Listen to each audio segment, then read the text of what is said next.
Hey, good afternoon, everybody. It's Shannon Graham Cornell from Better Home Organizing. Hope you guys are all having a great day.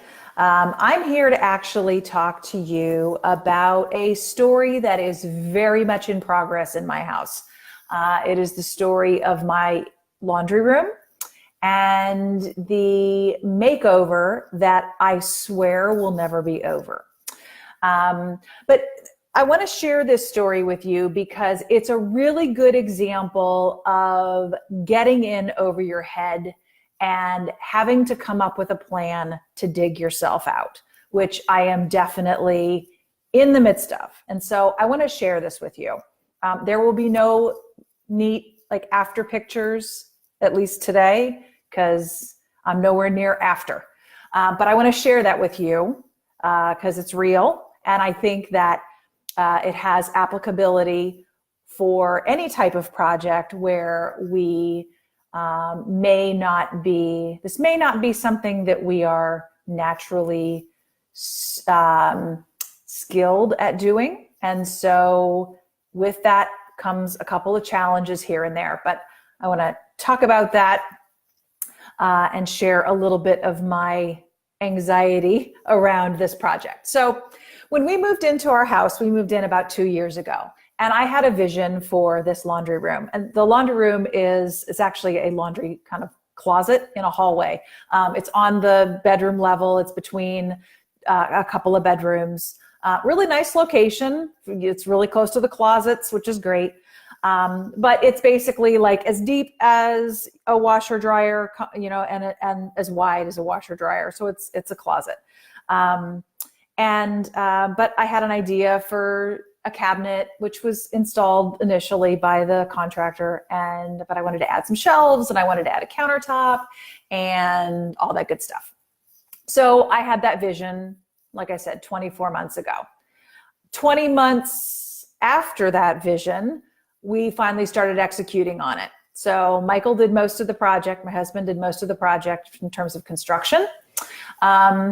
But like I said, we started that about 4 months ago. As of today, we still have a half-done project. So the construction part is done. Unfortunately, it is up to me to bring it home.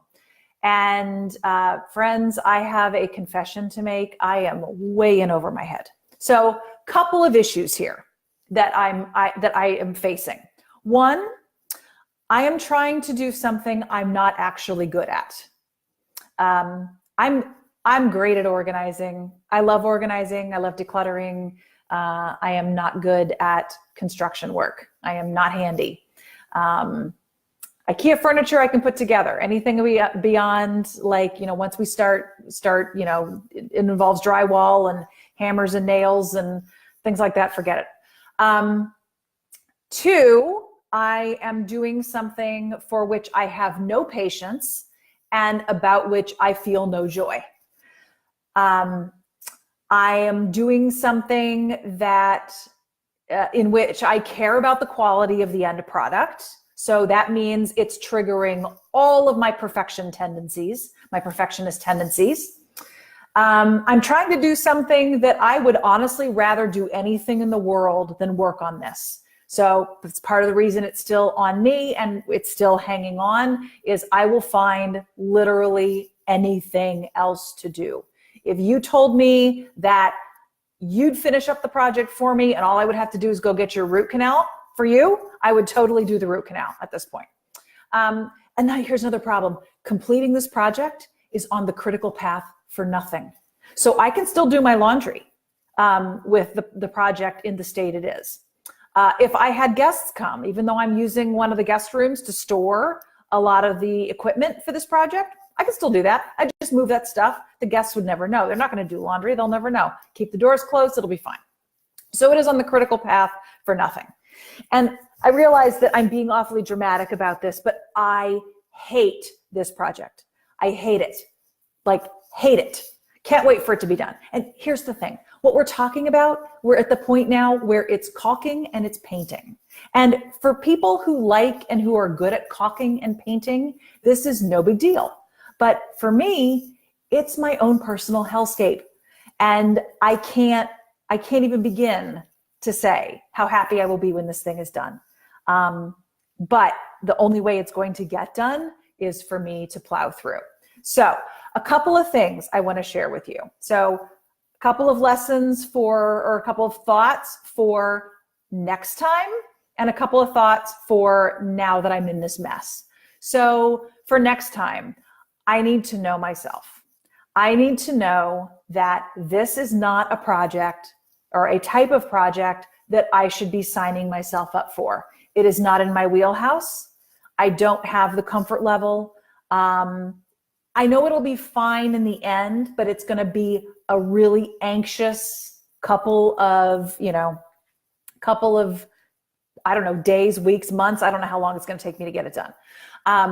But next time I need to know myself, and I need to recognize that if it's something that if it's a project that I'm not skilled at, then I need to get assistance, and I just need to not try to power through and take care of it myself. So that's my lesson learned for next time. There will be no more caulking and painting projects on my to-do list. I will have someone else help me, either hire somebody or convince, my husband to do it, or except, when we started this project, I said, oh, no problem. I can do that. I lied. I didn't know I was lying, but I lied.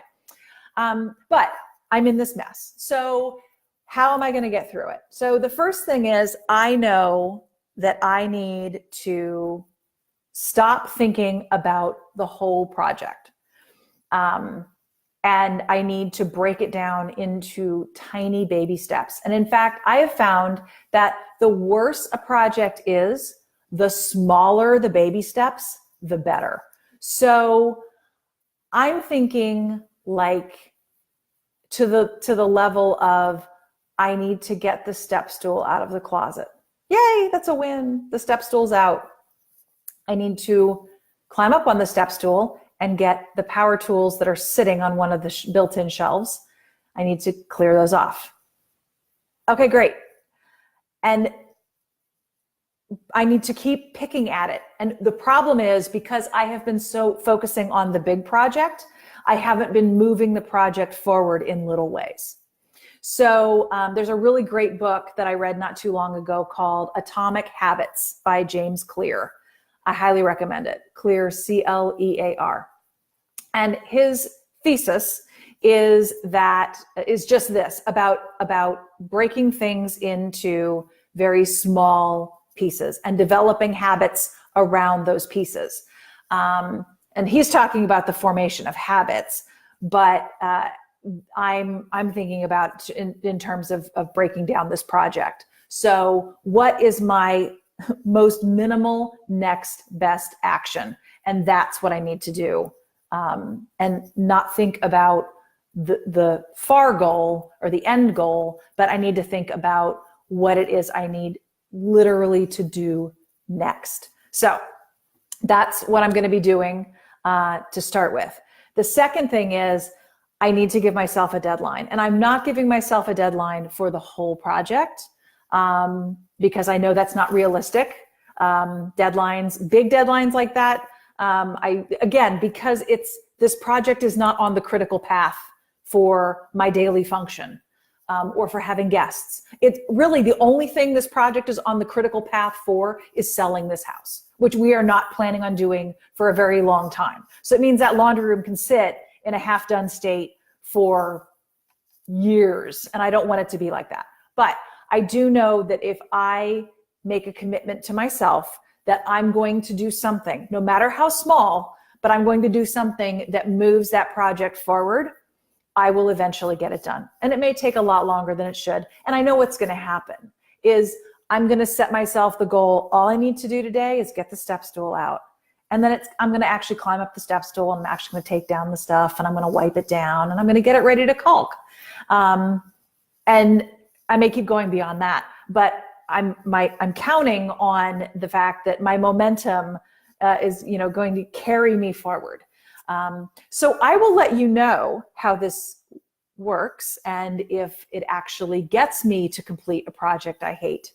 But if you are in a similar situation, except your project is decluttering and organizing and you would like some help, I am happy to come in and come to your rescue and help you out. If you are wanting caulking and painting done, however, I'm not your girl. But decluttering and organizing, absolutely. So again, know yourself, get help if you need it. If you've gotten yourself into a jam, I'm going to try it. Try the very small baby steps and give yourself some kind of reasonable time frame and deadline. And hopefully your project will go really smoothly and you'll be able to get it done, even if you aren't enjoying a second of it. So that is it for today. So thank you so much. And I will see you next time. And maybe I'll even be able to report on making a little bit of progress on this project. So thanks, everybody. Talk to you later. Bye.